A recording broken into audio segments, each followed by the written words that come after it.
Assalamu alaikum wa rahmatullahi ta'ala wa barakatuh. To masu sauraro, har yanzu muna ci gaba da karanta muku littafin Bismillahir Rahmanir Rahim. Ba wani abu zan nema ba, tashi zaki ki shirya mu tafi Mina. Na fi son mu je ido na ganin ido. Kallon tsiya bai samu ba balle na arziki, sai ma bacci da ke kokarin sake daukar ta. Ganin tana neman bata masa lokaci ne, ya sa shi sunkutar ta ya shiga bathroom da ita. Zai yi mata sabon wanka ta zamu ta ce ka yi wa Allah ka fice min zan yi. Murmushi ya mata ya ce ke gaba ɗayan ki matsoraciya ce.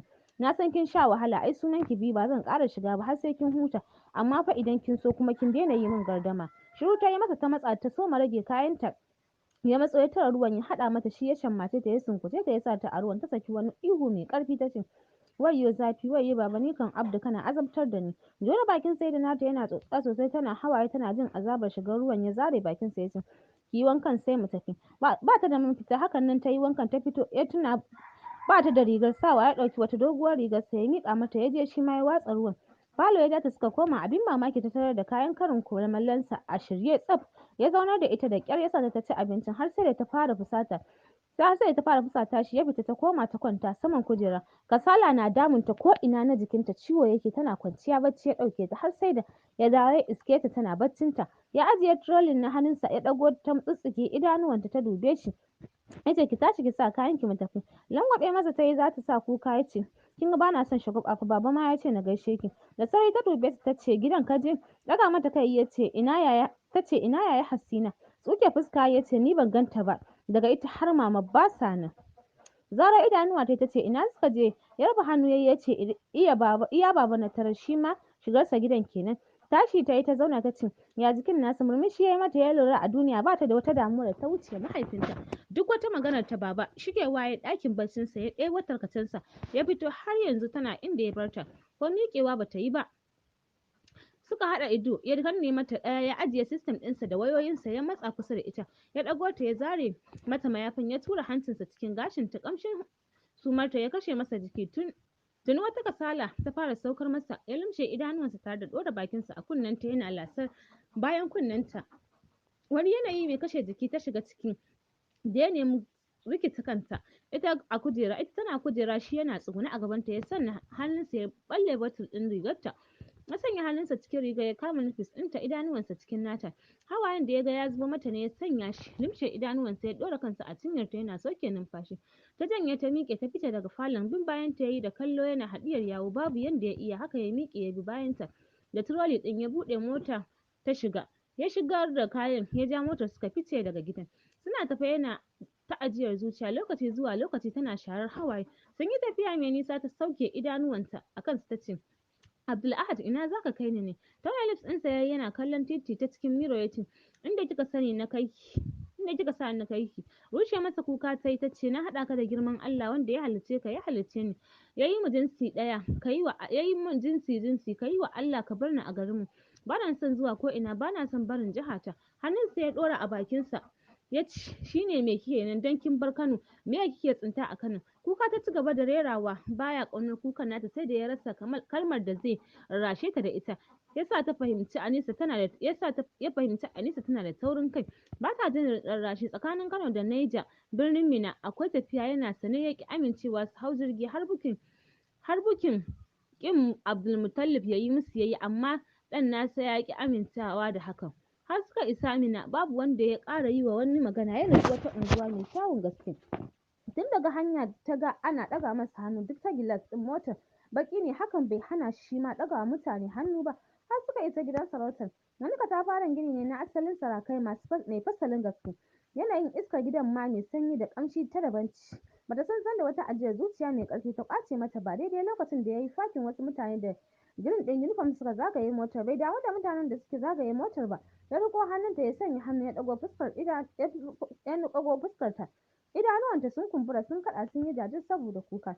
Yayi ajiyar zuciya ya ce ki ware ki saki ranki bana son damuwa. Bata ba shi amsa ba ya buɗe mata motar ya tafi. Wasu mata suka buɗe mata motar suka riƙo hannunta yanayin gajiyarta da girmama matan sai da ya firgita ta dukkaninsu babu mai riga a jikinsu sai ɗaurin ƙirji zaninsu iya gwiwoyinsu. biyu ne suka ja mayafinta suka rufe mata fuska, tana wani waka da yarensu da bata gane komai, ta kuma shiga tashin hankali, ta rushe da kuka mai tsuma zuciya. Wannan wace irin masifa ce take tunkaro rayuwarta a duniyarta? Kalar waɗannan mutane bata taɓa gani ba, ga gajarta ga faɗi sai ka ce kwaɗi. Wani sashi na gidan suka nufa da ita, duk inda suka wuce zubewa suke gaisuwa da wannan yare nasu da bata fahimtar komai. Suna tafe ne, ita dai Anisa bata san inda take sanya kafarta ba. A haka har suka isa inda suka nufa. Bude idanuwanta ta yi da sauri saboda jin suna taka wata matattakala. Mamaki da tsoronta ne ya ƙaru, maimakon suna taka matattakalar suna sama su ƙasa suka yi. Abin mamaki sai ga sun bayyana cikin wata babbar fada mai zubin kyawun gaske. Jan mayafinta ta ja ta sake rufe fuskarta don ta samu damar ƙarewa gurin kallo. Wata kofa ta ji an buɗe suka tsaya, waɗannan mata suka zube a ƙasa suna kwasar gaisuwa. Wani dattijo mutum ne ya sanye da koriyar doguwar riga tana jan ƙasa, fuskarsa da kansa duka farin gashi ne. Tsayawa ya a gabanta, wata kujera ta bayyana ya zauna a kai, sai lokacin ta yi ƙasa da ta durƙushe kamar yadda ta ga kowa ya yi. Wannan dattijon ya kai hannu ya dafa kanta, tuni kanta ya fara juyawa. Ya sama karanto mata wasu surkullen da bata san me suke nufi ba. Wani jiri ya ɗebe ta daga zaune, kawai ta kife daga haka bata sake sanin me yake faruwa ba. Wai ashe wannan suma ne, shine shaidar amarya ta zo da ƙanshin arziki a tantinsu. Daga wannan lokaci biki ya ɓalle, raye-raye da kaɗe-kaɗe da yanke-yanke dabbobi, abin kamar ba za a daina ba. Sai dare sosai Anisa ta farka, ta tashi zaune da sauri tana bin jikinta da kallo. Cikin mugun mamaki ta ganta ɗaure da wani zani bulu mai ratsin ja da baki. A ƙirjinta babu kobura, a ƙirjinta sai habbes a ciki. Ita ce ta riƙe mata breast ɗinta, duk da kasancewar dama a tsaye suke.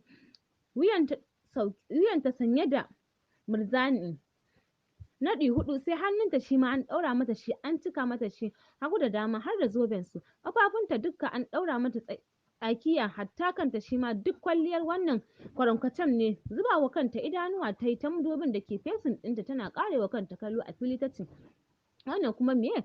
Bata samu amsa ba. Wata doguwar tankasheshiyar mata farasol ta shigo ta zauna a gefen gadon da hausarta da bata fita sosai. Ta ce mata, sannu amarya. Sun koyar da kanta ta yi. Matar ta yi murmushi ta ce, yau za a yi bikin karɓar sakwara. Maza ta ce ba za ki iya ba, saboda haka a kai ki fat ɗin nata, idan an yi dare ki ɓuya a can. Zubawa matar idanuwa ta ce, wace maza? Da sauri matar ta ɗago ta ce, maman mijinki ita ce maza, ki tashi mu je kada yan bugun sakwara su zo. Suna haka wasu mata suka sawo kai ɗakin. Matar ta yi saurin rufe ta. Ashe idan wata ya faɗa kanta da yarensu ta ce ga ta can, idan wata ya faɗa da yarensu ta ce ga ta can. Kafin matar nan ta yi wani yunƙuri, sun yi kanta sun cafke ta, sun ɗaga ta cak, sun fice da ita daga ɗakin. Suna talla ta sama, suna tafiya, suna tafi, suna rawa da manyan ɗuwaiwakansu. Tsakiyar wani babban fili suka zube ta. Ta buɗe idanuwanta, ƙirjinta ya doka da ƙarfi ganin wasu ƙanƙaman turame da wasu jibga-jibgan taɓare, sai wasu tukwane manya guda kusan 10 an cika su da doya, sai zaɓalɓala suke. Bin kowa ta rinƙa yi da kallo cikin abin da bai wuce sakan ba. Wasu hawaye masu ɗumi suka shiga zuriya a idanuwanta, ga wani sanyi da yake ratsa ta. Kasancewarta cikin sabuwar al'adar da bata saba da ita ba, ita kan wannan lamari ya yi mata nauyi. Gansalaliyar mace ta rinƙa yawo tiƙa-tiƙa a ranta, take tambayar anya waɗannan mutanen musulmi ne kuwa. Tana cikin wannan tunanin ta ji an taɓa ta. Ta dawo hayyacinta, ta zuba musu idanuwa yadda suke ta tsamo doyar daga ruwan suna zubawa a turmi. Wani turmi ne da ya sha kwalliya gaba ɗaya. Cikin turmin an naɗe shi da zani irin na jikinta, hatta taɓaryar ita ma haka take. Aka miƙo mata taɓaryar, ta tsaya tana kallon su. Ba su take kallo ba, tunanin ta yadda za ta fara dukan sakwarar kawai take. Ta ji wata mata ta ce, zaki iya idan kika ji a ranki, saboda mijinki zaki, Allah zai haɗa miki ƙarfinsa da na danginsa gaba ɗaya, ki daka masa sakwara ki bashi a baki ya ci. Wannan shine tabbacin zaki iya kula da shi. Kin san mu Colton namu, duk amaryar da ta kasa daka wa angonta sakwara to ba ta da kwarjini, kuma ba ta samun albarkar dodo ba. Kuka ta saka ta riƙe hannun matar ta ce, na shiga uku ni Anisa, mama ki taimaka min, ba zan iya ba, ba ni da lafiyar ƙirji, ina da asma, idan ta tashi ina shan wahala. Duk matan gurin kallon da suke cike da tausayi, su kansu sun san ba kowace kabila ce za ta iya da wannan al'adar tasu, balle ita da yanayin ta ma bai nuna tana da wani wadataccen ƙarfi a jikinta ba. Wannan mata ce ta dafa ta ce, sorry maza, haka zaki gwada, zaki iya. Ganin ta ja suma sun ja, ya sa ta shahadar karɓar taɓaryar. Ta yi bismillah, ta ɗaga ta buga, aiko gaba ɗaya doyar ta tarwatse. Suka hau ihu suna mata dariya. Ita kuma banda kuka babu abin da take. Ta yi tunanin da doyar ta zube za su ƙyale ta, ashe wasu ma wasa farin girki kawai sai ta ga sun kuma zuba mata wata. Dakiya ta sanya wa zuciyarta ta fara dukan sakwarar tana yi suna tafi suna waƙoƙinsu na al'ada. Gaba ɗaya ta jigata gashi bata ga alamar sakwarar za ta daku a gurinta ba. Kuka take sosai tana jefa taɓaryar sama tana tafewa ta ji gurin yayi tsit. Hakan ya bata damar dakatawa ta ɗora kanta saman taɓaryar tana haƙi. Ƙamshin turarensa ne yasa ta juyowa suka zuba wa juna idanuwa. Yana takuwa gare ta da wani taku na izza yana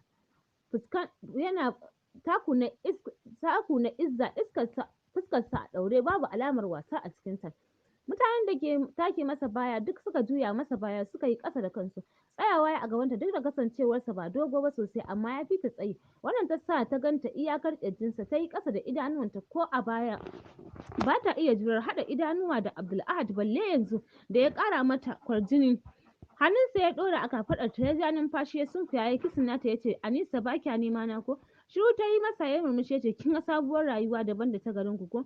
Nan ma bata ce masa komai ba, ya ja numfashi ya ce, hala kina fastin na magana ne ko Anisa? Nan ma bata ce masa komai ba ya ɗago fuskar ta ga mamakin sai ya ga kuka take sosai har da majina. Kafin ya yi magana ta durƙushe ta riƙe ƙafar ta ce, me yasa dole sai ni Abdu? Wallahi ban shirya rayuwa da kai ba zan iya rayuwa a wannan garin naku ba. Ni al'adar ku da yanayin mutanen ku suna min kama da ba na cikin jinsi na mutane ba. Abdul koman ku ya fi min kama da waɗanda nake gani a Nigerian film.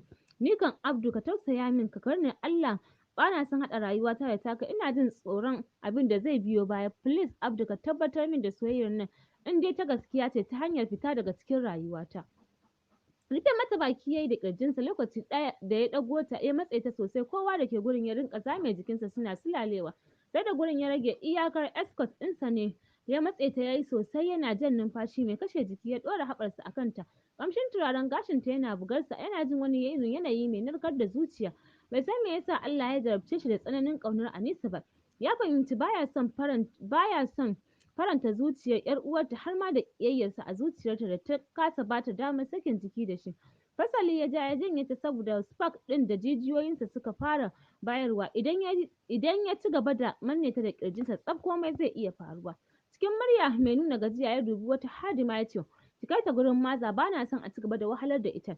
Rusunawa ta ce godiya nake ranka shi daɗe kama hannun Anisa matar ta yi suka nufi sashen maza. Ya bi ta da kallo yana haɗiyar yawu tun jiya yake son ya ji ɗumin matarsa ya kasa samun ko ganinta sosai. Filin ke damunsa baya sha'awar zuba ruwansa a waje kamar yadda ya saba. Burinsa da fatansa tun da ya yi aure ya daina aikata zina shi yasa yake ta daurewa.